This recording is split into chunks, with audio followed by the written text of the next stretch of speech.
There's been many times in my life where I'm hoping or praying for a miracle to happen.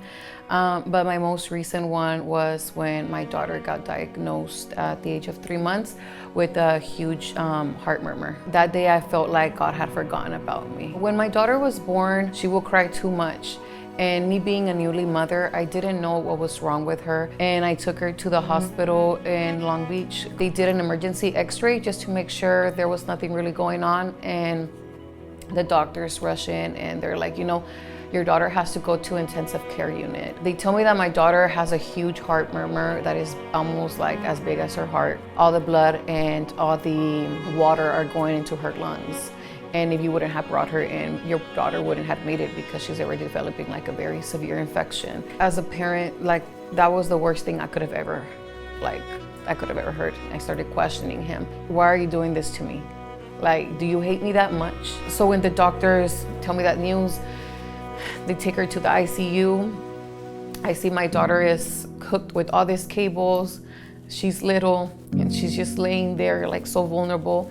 I just felt like this is a punishment of somehow. Whenever the doctor comes in with the cardiologist, your daughter has this condition, your daughter needs an open heart surgery. That's one of the signs, the first signs where I noticed God put that mother instinct in me. The Holy Spirit moved something in me to make this decision and this choice to take her because everything was a matter of time. I remember I told doctor, I respect your knowledge in this, but I believe in God.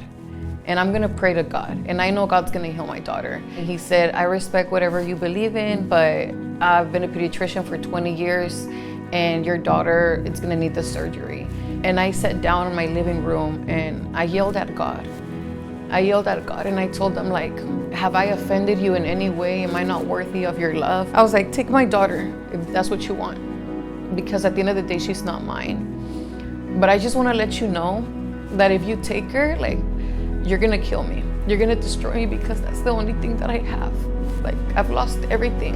And I think that was the hardest thing I ever told them. But I know, God, that you healed the man that couldn't see.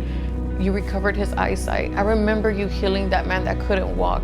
I know you're a capable God. And if you want the surgery to go through, I know you're gonna be in that room. Week forward, the surgeon comes in. They start talking to me about how surgery is gonna go. What are the possibilities that she might not make it.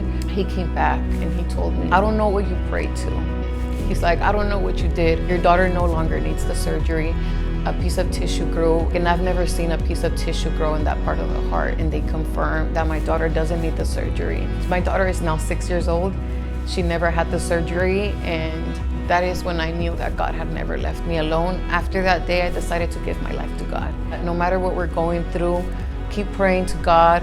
In the midst of the storm, in the midst of the darkness, he's still there. We may think that he's not there because things are not going the way that they're supposed to go. This has made me stronger, and I will keep worshiping him until the day that I die.